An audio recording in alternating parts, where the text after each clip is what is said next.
ABC Actu. ABC Actu, c'est l'essentiel de l'information. ABC Actu, c'est la politique, l'économie, le social, la culture, la religion, la science, la technologie, le développement et les divers. ABC Actu, l'essentiel de l'information pour vous, FM Prêt.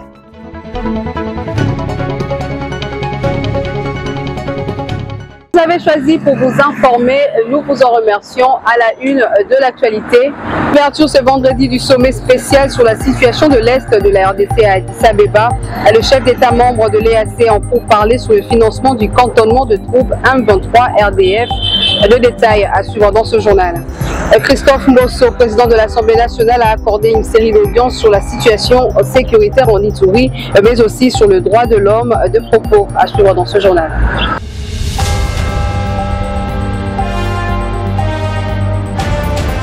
Ouvrons ce journal avec le processus électoral. Denis Kadima, président de la CENI, est arrivé à Kisangani, province de la Tchopo, où il a donné le go de l'enrôlement des électeurs dans la 3e ère opérationnelle. Bien avant cela, il a échangé avec la gouverneure Madeleine Nikomba Sabango.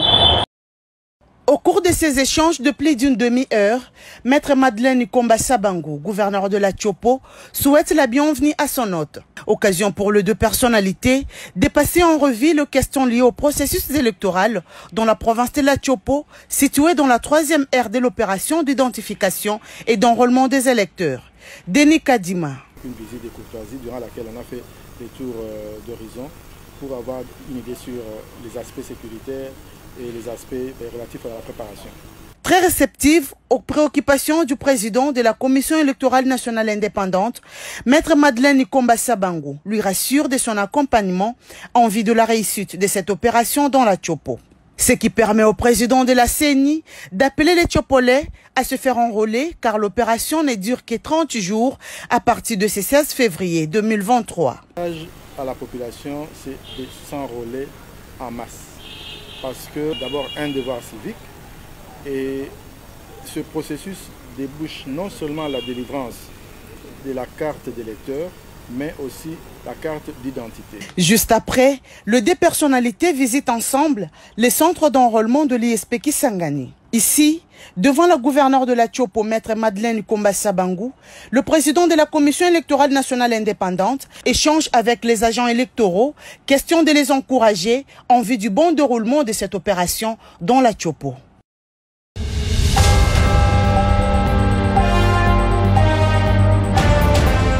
Le sommet spécial sur la situation sécuritaire dans l'Est de la RDC s'est ouvert ce vendredi 17 février 2023 au siège de l'Union africaine à Addis Abeba. Le chef d'État de la communauté de l'Afrique de l'Est discute sur le financement du cantonnement de troupes M23 RDF après leur retrait de zones occupées. Regardez.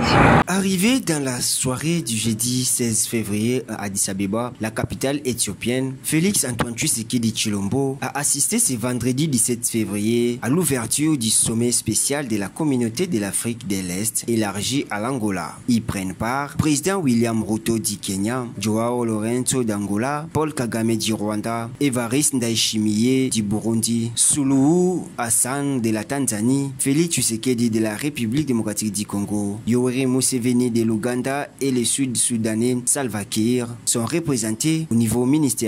Pour cette séance publique d'ouverture, seuls des chefs d'État ont pris la parole. Il s'agit de Joao Lorenzo, médiateur désigné de l'Union africaine, et Evariste Ndayishimiye, le président en exercice de la communauté de l'Afrique de l'Est. Dans son speech, le président angolais a déploré la détérioration de la situation sécuritaire sur terrain à la suite du refus des troupes terroristes du M23 appuyées par les Rwandais et s'est retiré des zones occupées comme l'exigeait le sommet de Luanda. D'où la nécessité de déterminer les zones de cantonnement des troupes du M23, la préparation de ces zones de cantonnement et le financement de ces opérations. Pour sa part, le président Évariste Ndayishimiye, tout en déplorant la reprise des combats et hostilités par le M23, ce qui a entraîné la légitimité réactive foudroyante des forces armées de la République démocratique du Congo, a exhorté ses pairs à trouver une solution définitive à cette situation. Le président en exercice de l'EAC a reconnu la crise de confiance d'une certaine opinion congolaise envers la force sous-régionale. Cet ordre du jour n'a pas suscité des réactions des autres chefs d'État, mais ils ont poursuivi les vraies discussions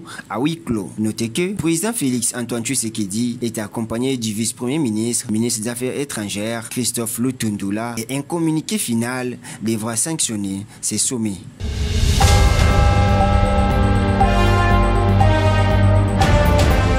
Après une mission d'évaluation effectuée à Kinshasa, la délégation de l'Organisation internationale de la francophonie s'est rendue chez le Premier ministre Jean-Michel Sama-Lukonde pour présenter le rapport de l'évaluation lié aux préparatifs des 9e Jeux de la francophonie. Constitué de l'administrateur, de la directrice du Comité international des Jeux et du chargé de mission, une délégation de l'OIF a été reçue par le Premier ministre Jean-Michel Sama-Lukonde, conduite auprès du chef du gouvernement par le ministre de l'intégration régionale. Cette délégation est venue présenter le rapport de leur mission à Kinshasa. À Kinshasa s'inscrit dans une série de visites et de déploiements de missions d'experts de l'Organisation internationale de la francophonie et du Comité international des Jeux de la francophonie pour continuer à apporter cet accompagnement, cet appui aux autorités de la RDC. Pour sa part, l'administrateur de l'OIF a réitéré la détermination de son organisation de continuer à accompagner et appuyer le gouvernement de la RDC pour la réussite de ces 9e Jeux de la francophonie. Bon, il est clair, on ne va pas se le cacher, qu'on connaît certains retards sur la livraison et la réalisation de certains travaux d'infrastructure qui, je le rappelle, sont un chantier très ambitieux, très complexe, avec beaucoup d'infrastructures qui sont nécessaires, pas simplement pour le jeu, bien entendu, mais qui sont censés être un legs pour la jeunesse et pour le peuple congolais ici. Donc nous veillons à continuer à appuyer les autorités congolaises, s'assurer que ces infrastructures soient livrées à temps pour les 9e Jeux. Il faut rappeler que la République démocratique du Congo va abriter fin juillet et début août 2023 la 9e édition des Jeux de la francophonie à Kinshasa.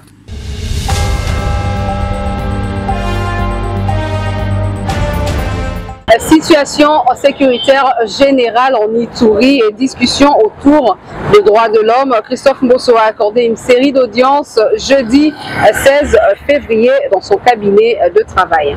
Accompagnée d'une forte délégation, Madame Ilse Brands-Keriz, sous-secrétaire générale aux droits de l'homme, a été reçue par le speaker de la Chambre basse du Parlement, Christophe Mbosso Kodia. Ensemble, ils ont échangé autour de questions de droits de l'homme. Au sortir de l'audience, Ilse Brands s'est exprimée en ces termes. On a discuté aussi de la situation en général, la solidarité internationale qu'on a besoin de renforcer.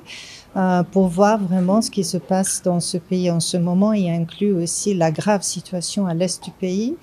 Et comme vous le dites, c'est vrai que avec tous les soucis de bâtir ou reconstruire un État fondé sur les droits de l'homme à long terme et à notre collaboration et soutien pour le faire, qu'on espère bien continuer, mais aussi il y a les violations, les abus très graves au nord Kivu surtout, mais aussi le sud Kivu et Ituri. Et c'est clair que là aussi, il faut absolument qu'on se concentre sur cette situation et travailler ensemble pour prévenir cette violence en premier lieu. Le droit à la vie, certainement, reste au centre de tous les soucis, mais aussi travailler contre l'impunité. Par rapport à ce qui se passe dans l'est de la RDC, le président Mbosso a partagé avec son hôte le point de vue des institutions institutions congolaises, notamment ces manques de réponses des institutions internationales et surtout de la communauté de l'Organisation des Nations Unies. Après avoir conféré avec la sous-secrétaire générale aux droits de l'homme, le président de l'Assemblée nationale a reçu en deuxième audience une délégation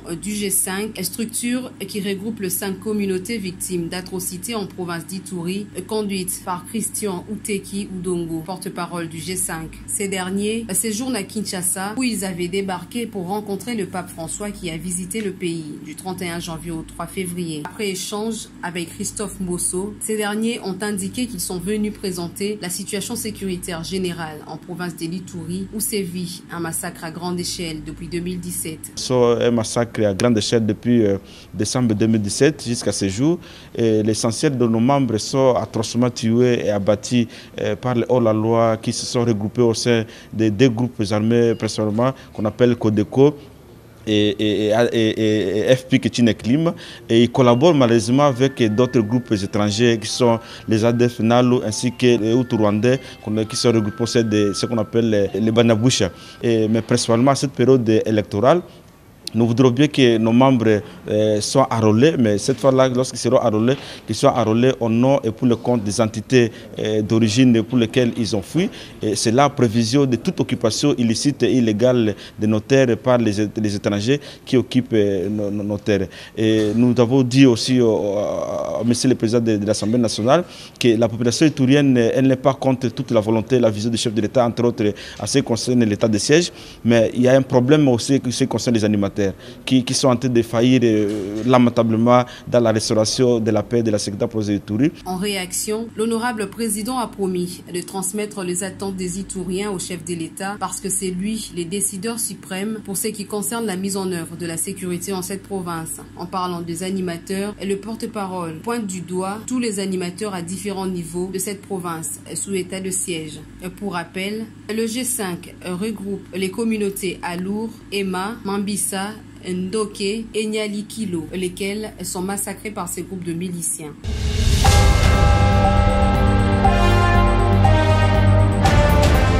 Compte tenu des avancements de travaux sur le processus électoral, Ensemble pour la République de Moïse Katumbi Chapoué est prêt pour les élections qui se pointent à l'horizon.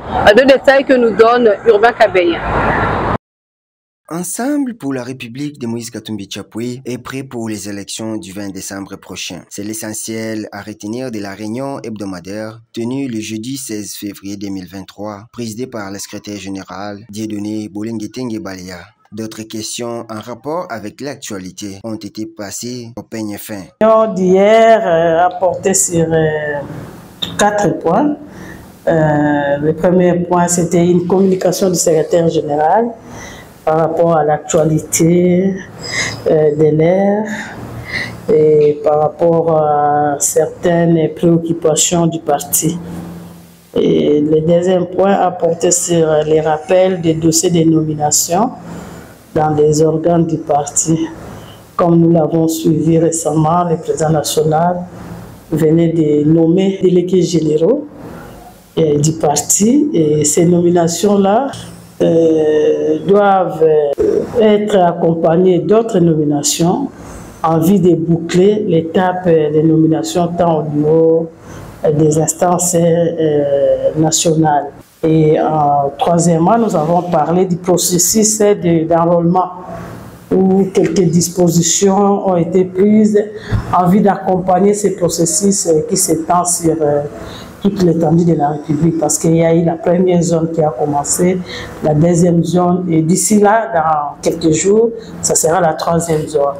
Alors il faudrait quand même réfléchir de la manière dont le secrétariat général doit accompagner ces processus pour encourager les enrôlements dans nos provinces. Depuis que les opérations d'enrôlement ont été lancées, Ensemble pour la République est de plein pied dans ces processus pour la sensibilisation de la population à se faire.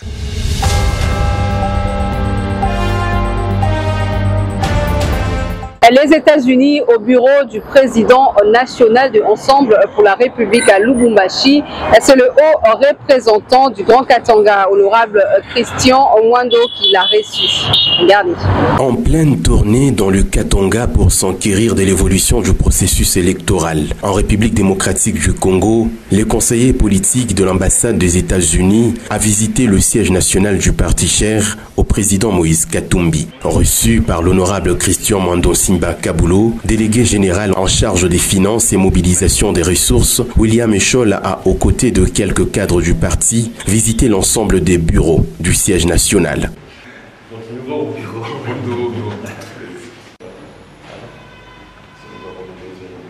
C'est maintenant ça des réunions où se tient des grandes réunions, des conférences. Je pense qu'on a tout changé depuis notre départ.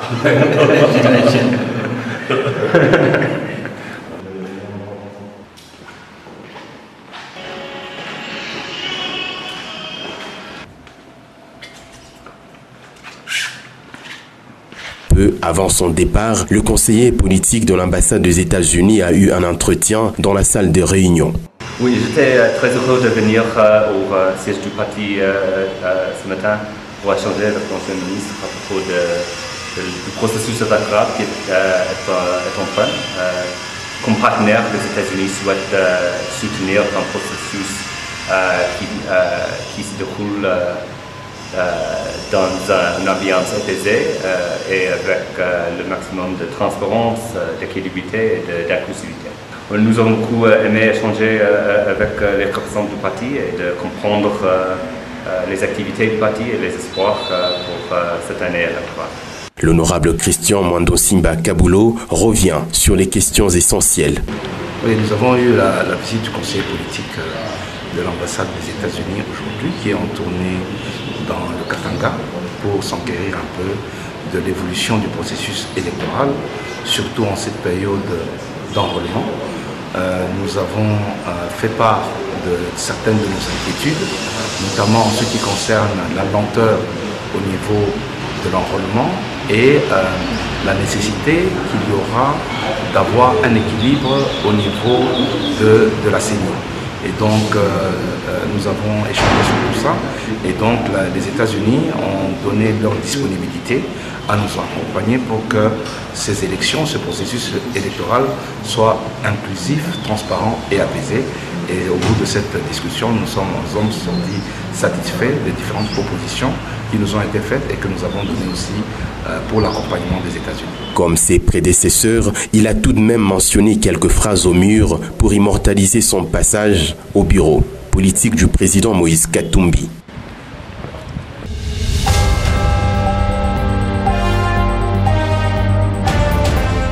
Dans la province du Congo central, le gouverneur Guy Bandou a accordé tour à tour des audiences à plusieurs délégations. Jeudi 16 février notamment, la CADECO, l'OCC et tant d'autres. Plus de détails dans cet élément.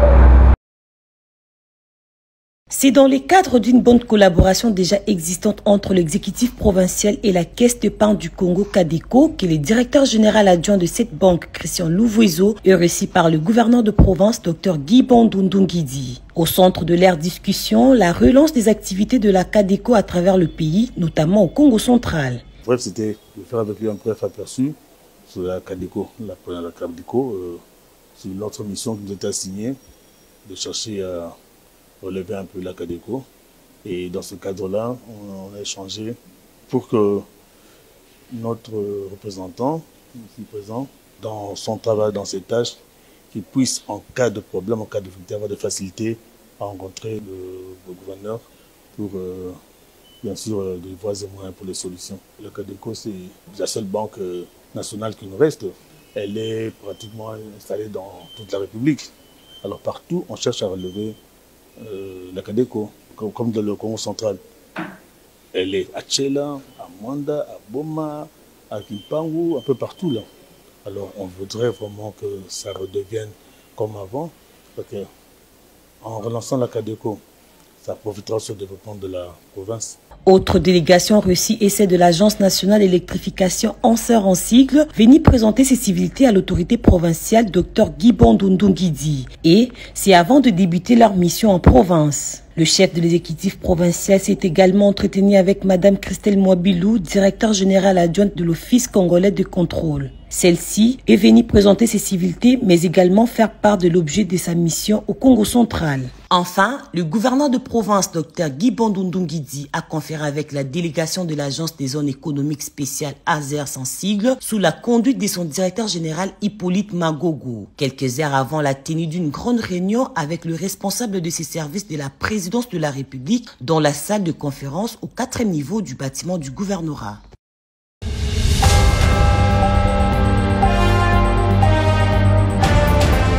Pour finir avec cette session d'information, arrivé ce vendredi d'un lot de 400 lampadaires d'une capacité de 600 watts par pièce pour l'éclairage public à Mbujimayi, le gouverneur de province s'est rendu personnellement à l'aéroport de Bipemba pour le recevoir. Ceci est une bonne nouvelle car ces lampadaires vont résoudre sensiblement le problème d'éclairage public au niveau urbain et aussi dans le territoire. Le commissaire en charge d'énergie a indiqué qu'il s'agit d'une partie sur le 10 000 lampadaires prévus pour l'éclairage public au Kasaï oriental. Très rapidement, les travaux vont commencer pour ces premiers lots en attendant que les restes arrivent.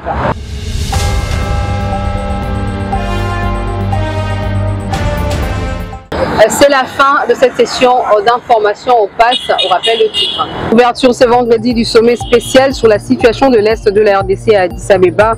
Le chef d'État-membre de l'EAC en pourparlers sur le financement du cantonnement de troupes M23 RDF. Vous l'avez suivi dans ce journal. Christophe Mbosso, président de l'Assemblée nationale, a accordé une série d'audiences sur la situation sécuritaire en Ituri, mais aussi sur le droit de l'homme, de propos que vous avez également suivi dans ce journal. Et ce journal est complètement terminé. Bon début de week-end chez vous.